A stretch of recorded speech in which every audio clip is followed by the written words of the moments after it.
This is what happens to those who defy the Philistine army. No, my food, you thief!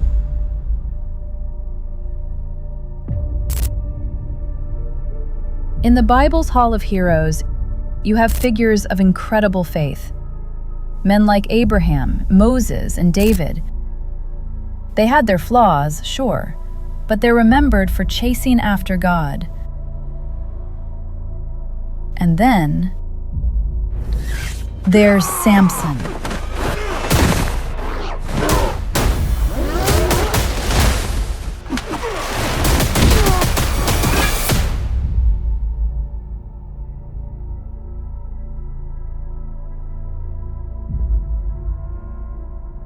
He was a man set apart before he was even born, Fear not, blessed with a power that broke for the thou laws hast of found nature, favor with God. yet cursed with a character that seemed to break all the laws of God. He was a walking contradiction, a paradox of divine strength and deeply human weakness. His life wasn't a gentle song of faith. It was a loud, violent symphony of rage, passion, and revenge. He was the strongest man alive, brought to his knees by a woman's whisper. He was a chosen deliverer who seemed more interested in his own personal vendettas than in saving his people. This isn't just the story of a strong man.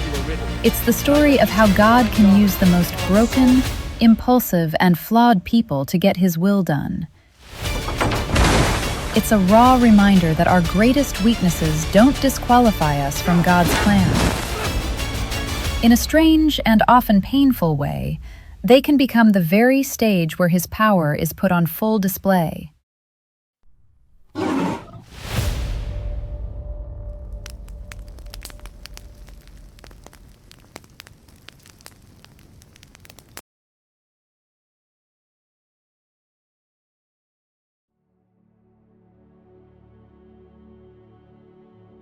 For 40 years, the Israelites had been crushed under the iron fist of the Philistines. Their spirit was broken, and their prayers seemed to hit a brass ceiling.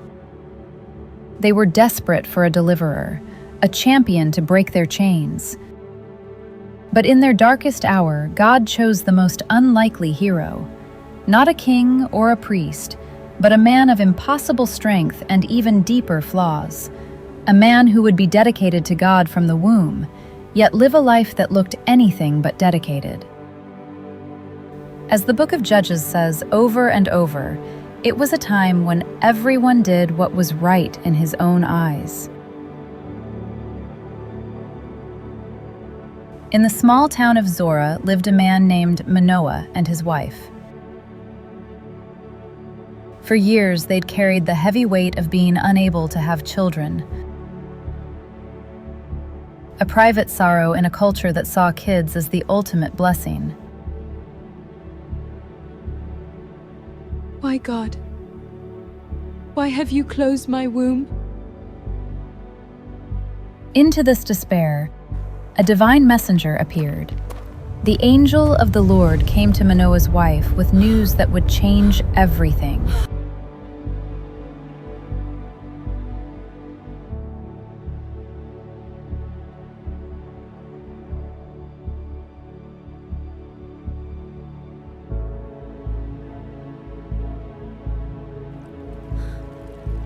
You've never been able to have children, but you'll soon be pregnant and have a son. Do not drink any wine or eat any forbidden food. You must never cut his hair, as he'll be dedicated to God as a Nazirite. He'll start rescuing Israel from the Philistines. This was more than just an answered prayer. It was the beginning of a divine rescue mission. The angel revealed the boy's destiny. He will begin the deliverance of Israel from the hands of the Philistines. This child was to be a Nazirite for life, completely set apart for God. This wasn't a vow he would choose, but one God was giving him before he was even born. It came with strict, non-negotiable rules, and most famously, a razor was never to touch his head. His long, uncut hair would be the outward sign of his covenant with God. Manoah's wife, terrified and amazed, ran to tell her husband. A man of God came to me, and he looked as frightening as the angel of God. I didn't ask him where he came from, and he didn't tell me his name. Manoah, full of faith but also nervous, prayed for the man of God to return and give them more instructions. Please, Lord, let the man of God that you sent come back to us and tell us what we must do with the boy when he is born.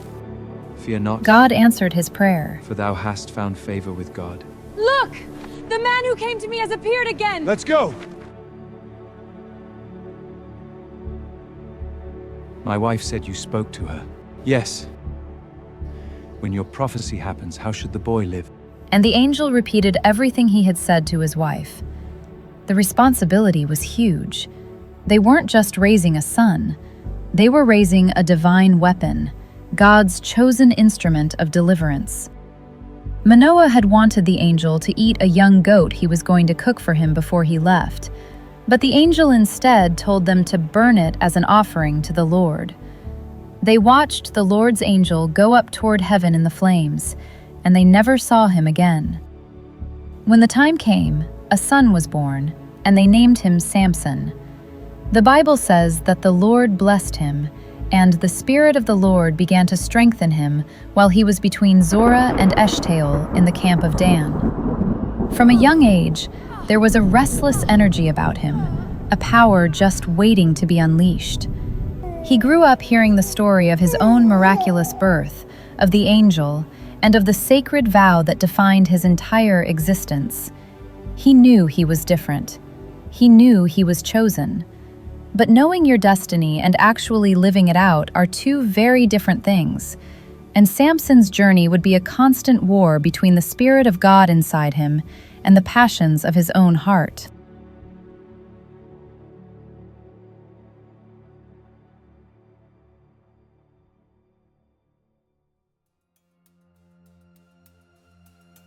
As Samson became a man, that divine power began to show up in explosive ways.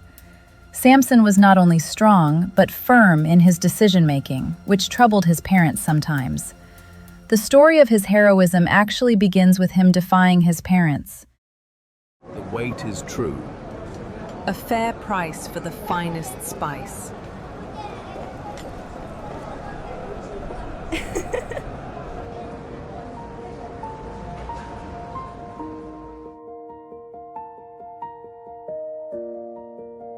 You feel it too, don't you? Come closer. Yes. I'm going to marry you. There is a Philistine woman down at Timnah who caught my attention. Get her for me. I want to marry her. His parents were horrified. Why do you have to go to those heathen Philistines to get a wife? Can't you find someone in our own clan, among all our people? They weren't just being prejudiced. They were trying to follow God's command not to intermarry with pagan nations. But Samson's response was pure ego. Get her for me, she's the right one. But here's the twist. The Bible pulls back the curtain and shows us something incredible. His parents did not know that this was from the Lord, who was seeking an occasion to confront the Philistines. God, in his sovereignty, was twisting even Samson's stubborn and sinful desires into his own plan to liberate Israel.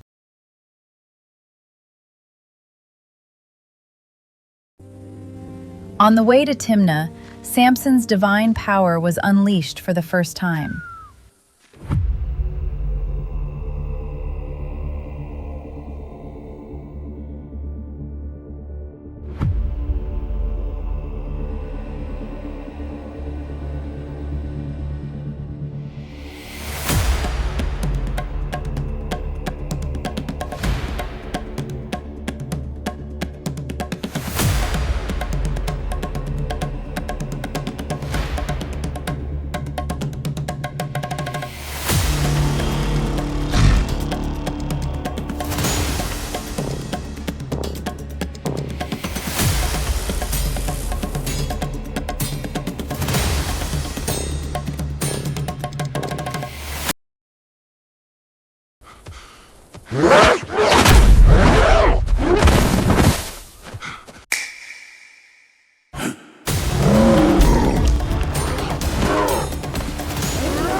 It was a raw, untamed display of God's might.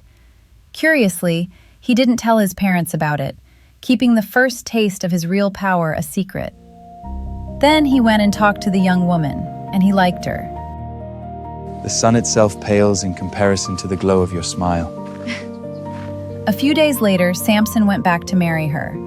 On the way, he left the road to look at the lion he had killed, and he was surprised to find a swarm of bees and some honey inside the dead body. He scraped the honey out into his hands and ate it as he walked along. Then he went to his father and mother and gave them some. They ate it, but Samson did not tell them that he had taken the honey from the dead body of a lion. The wedding was a 7-day feast. The Philistines, nervous about this powerful Israelite, sent 30 men to be his companions.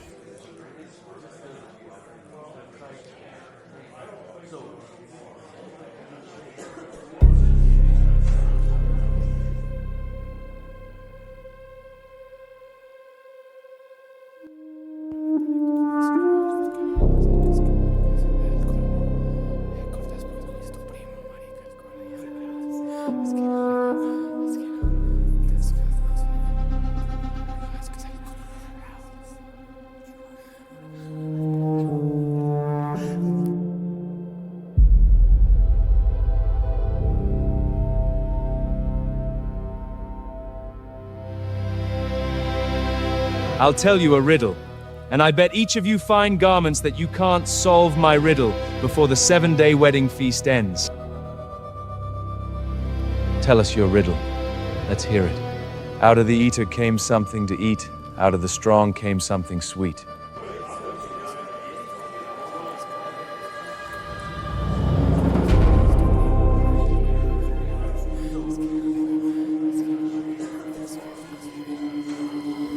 You think you're special, huh? For 3 days, they were clueless. Frustration turned to threats. On the 4th day, they cornered Samson's new wife. Get your husband to explain the riddle, or we will burn you and your father's house down. You two only invited us to rob us, right? No, please. Terrified, she started working on Samson, weeping and accusing him. You don't love me. You hate me. You told my friends a riddle and didn't tell me what it means. He said, Look, I haven't even told my father and mother. She cried about it for the whole 7 days of the feast. So on the 7th day, he told her what the riddle meant, for she had nagged him so much about it. Then she told the Philistines. So on the 7th day, before Samson went into the bedroom, the men of the city said to him, What could be sweeter than honey? What could be stronger than a lion? Samson, knowing he had been betrayed, replied, If you hadn't been plowing with my cow, you would know the answer. Their laughter, jokes, and mockery made Samson very angry.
When Samson's anger cooled and he decided to go back for his wife, her father wouldn't let him in.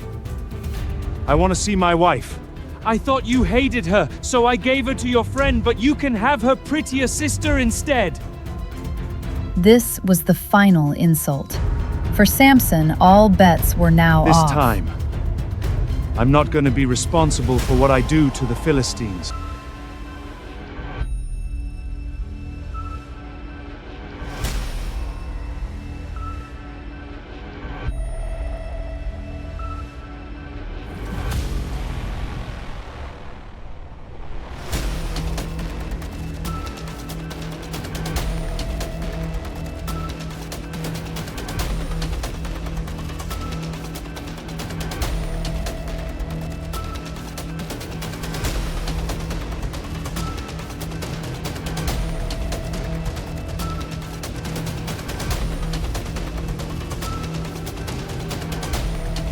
The fire destroyed everything.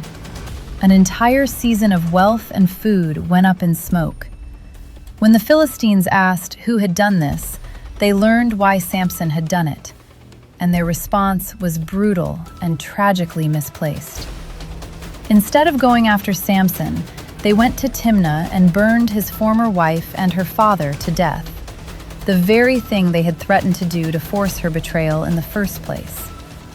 This horrific act just poured gasoline on the fire. So this is how you act. I swear I won't stop until I pay you back.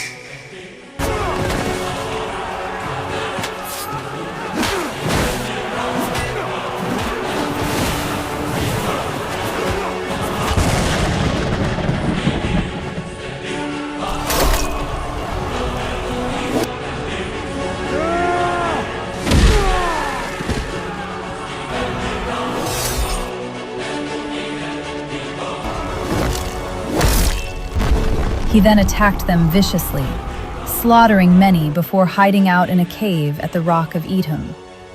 By now, Samson was public enemy number one. A Philistine army marched into Judah, attacked the town of Lehi, and demanded that the Israelites hand him over. Why are you attacking us? We came to take Samson prisoner and to treat him as he treated us.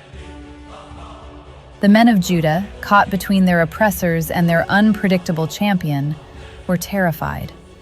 3,000 of them went to the cave, not to rally behind their hero, but to arrest him. Don't you know that the Philistines are our rulers? What have you done to us? Samson's reply was simple, I did to them what they did to me. but the men of Judah just wanted peace. We are here to tie you up and hand you over. In a rare moment of loyalty to his own people, Samson agreed. Swear that you won't kill me yourselves. All right, we won't. We'll just tie you up and... They bound him with 2 new ropes and led him away, a prisoner of his own countrymen. As they approached the Philistine camp, his enemies came out to meet them, shouting in triumph. But their celebration ended abruptly. For the 3rd time, the scripture says, "The Spirit of the Lord came powerfully upon him."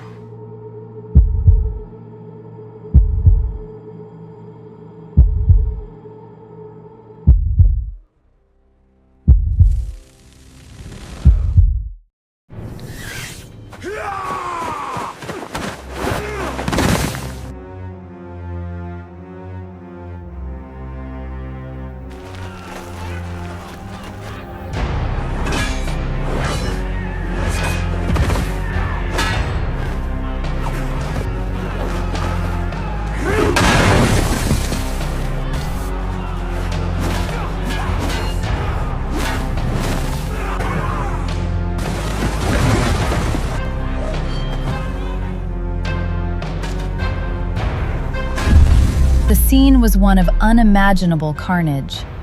When it was over, 1,000 Philistine soldiers lay dead. With a donkey's jawbone, I killed 1,000 men. With a donkey's jawbone, I piled them up in piles. Exhausted and severely dehydrated, Samson finally cried out to God, not in praise, but in desperation. You gave me this great victory. Am I now going to die of thirst and be captured by these heathen Philistines? God heard him. He opened up a hollow place in the ground, and water gushed out. As Samson drank, his strength returned. a stark reminder that his power and his life were gifts from God. The spring was thus named Hakor. After this massive victory, Samson judged Israel for the next 20 years. It was a period of relative quiet, but his presence was a constant threat to the Philistines.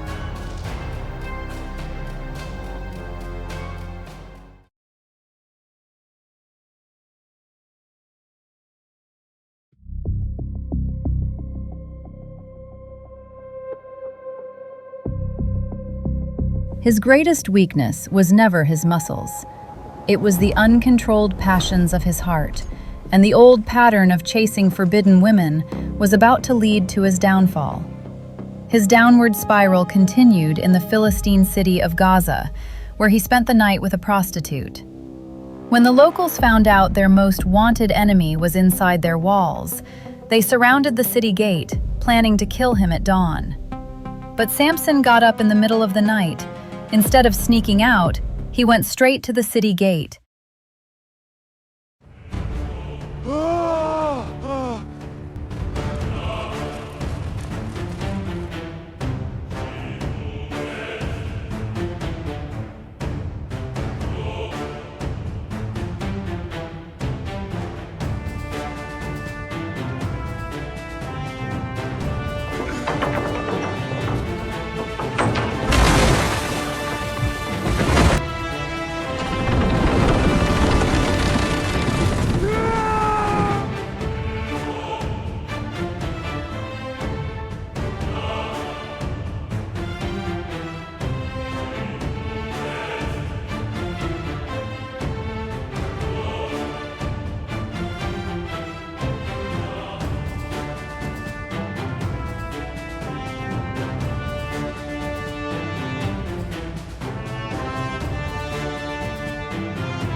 I'm bored. Give me news, Zara. Any market gossip today? A Hebrew giant, Samson. He killed a lion with his bare hands, my lady. With his bare hands? Surely you jest. Clearly I haven't been giving you much to do. It is true, lady. The Philistine troops fear him. Samson? A man of muscle? How fun! Tell me more. Yes, Samson, my lady. A Nazarite. The women whisper he is as charming as he is dangerous. But he is a terror to our people, my lady. Perfect. I love to tame a wild beast.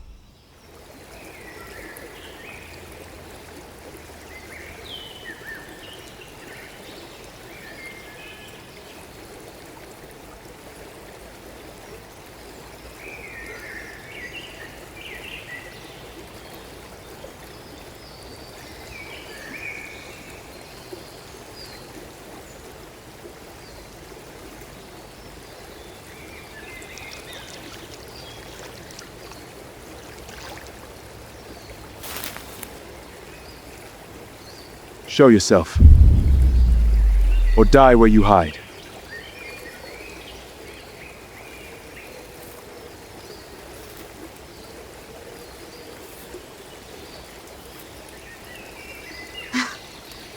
Is that how you greet a lady?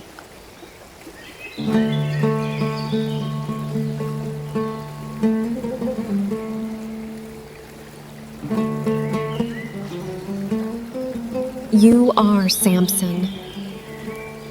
I've heard great things about you. Who are you to sneak up on a warrior? I am Delilah, and I know you are the beast taunting my people.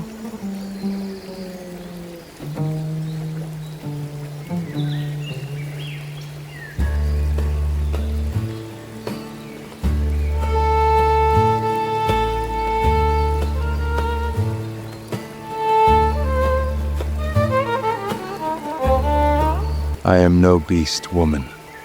We shall see. Come find me when you heal.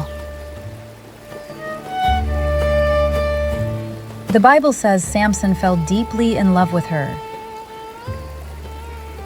And as history repeats itself like it always does, this time was much different.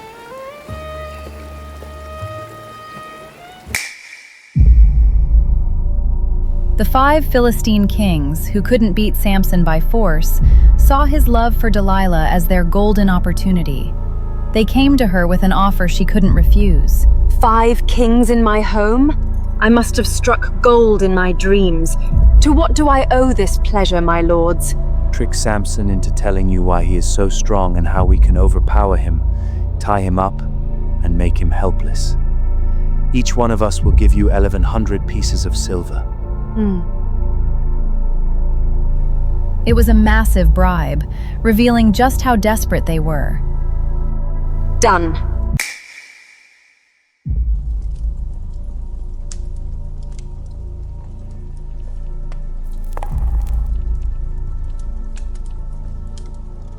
I've been waiting for you.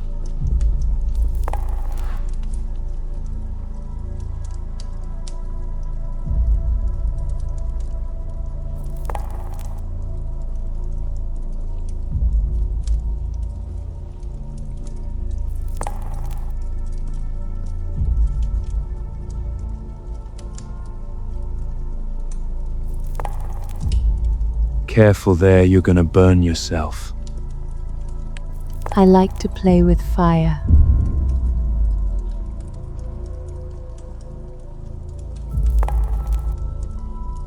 Please tell me what makes you so strong.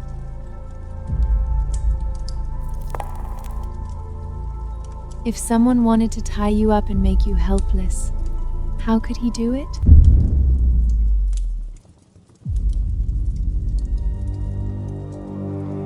If they tie me up with 7 new bowstrings that are not dried out, I'll be as weak as anybody else. Samson, treating it like a game, lied. Delilah got the bowstrings. While Samson slept, she tied him up. Samson! The Philistines are coming!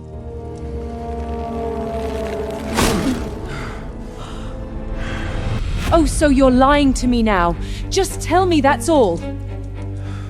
If they tie me up with new ropes that haven't been used, I'll be as weak as anybody else. Samson lied to her. Again. Samson!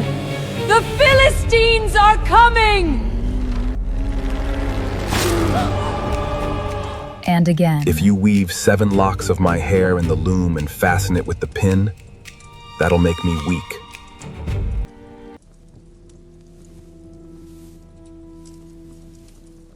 Samson, they are coming.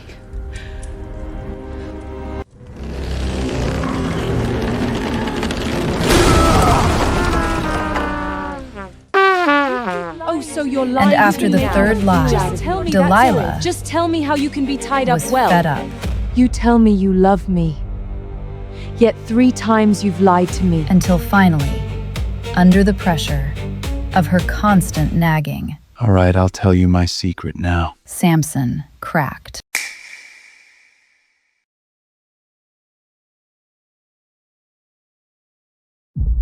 All right, I'll tell you my secret now. My hair has never been cut as a Nazarite. If my hair were cut, I would lose my strength and be as weak as anybody else. Delilah knew this was it. She could hear the truth in his voice. Come back one more time. He has told me the truth. I'm sorry. Do it.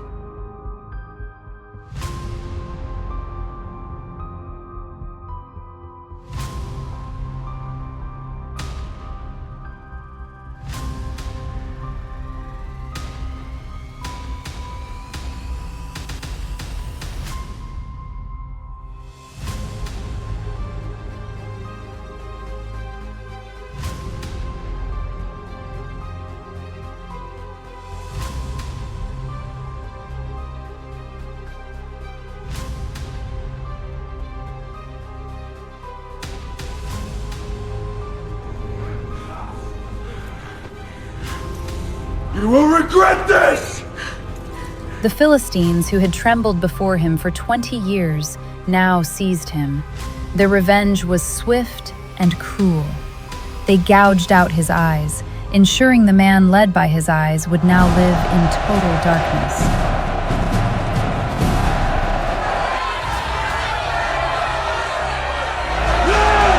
He's blind!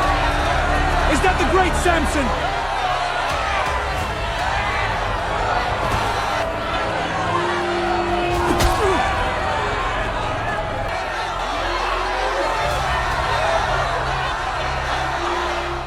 The same city whose gates he had once carried away. There, the mighty deliverer of Israel was made a slave, forced to grind grain at a mill in the prison. It was a humiliating task reserved for animals, a public display designed to break his body and his spirit. Eat up, champion of Israel, my foot. Day after day, in darkness and in chains, Samson pushed the heavy stone, a living trophy of the Philistines' victory. He had lost everything: his strength, his freedom, his sight, and the presence of God. He was a hero in ruins. And yet, even in that place of total despair, the final act was yet to come.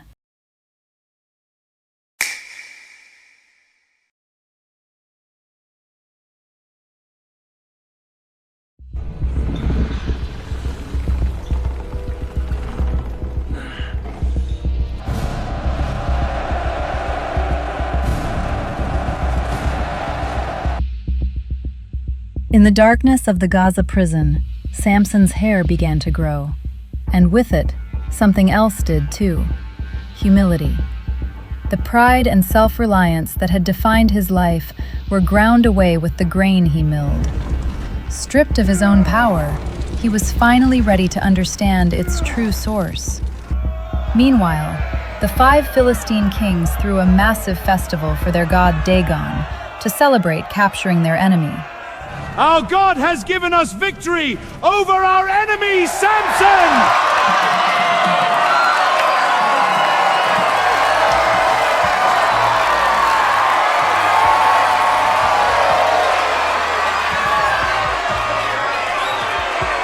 Call Samson and let's make him entertain us!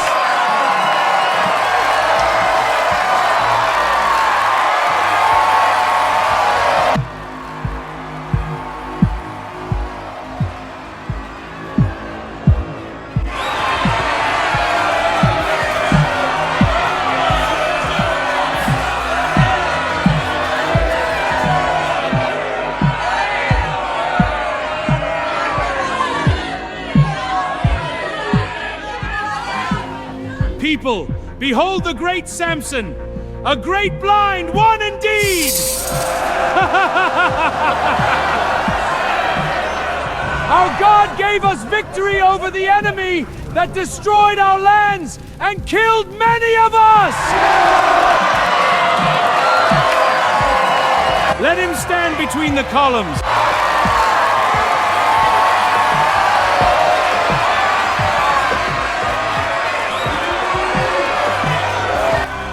Let me touch the columns that hold up the building.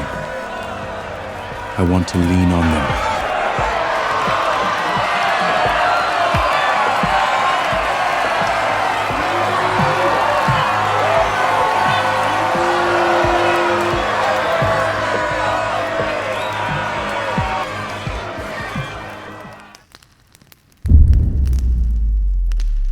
What is he doing? I don't know. Lord, please remember me. Give me strength just this once more, to avenge my eyes upon the Philistines.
me die with the Philistines!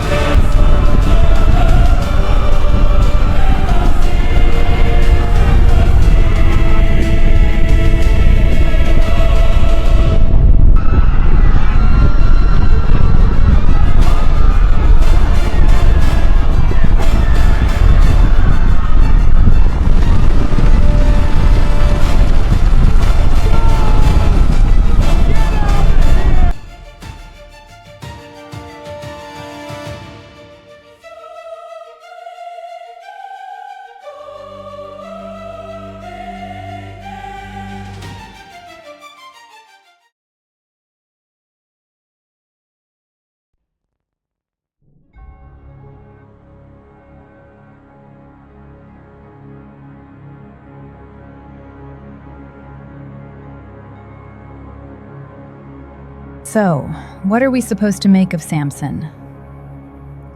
His story is one of the most unsettling in the Bible.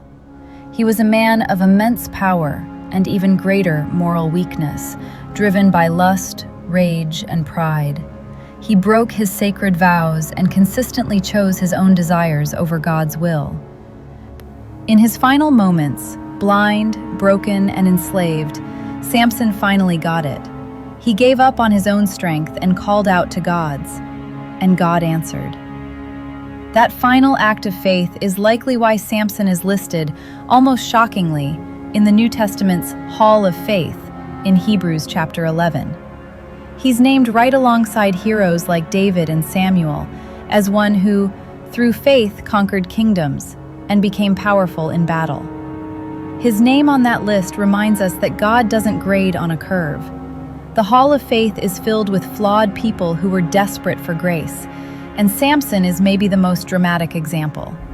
He is a permanent testament that even a life full of sin and failure can be redeemed by one final, desperate act of faith, and that God's strength is truly made perfect in our weakness.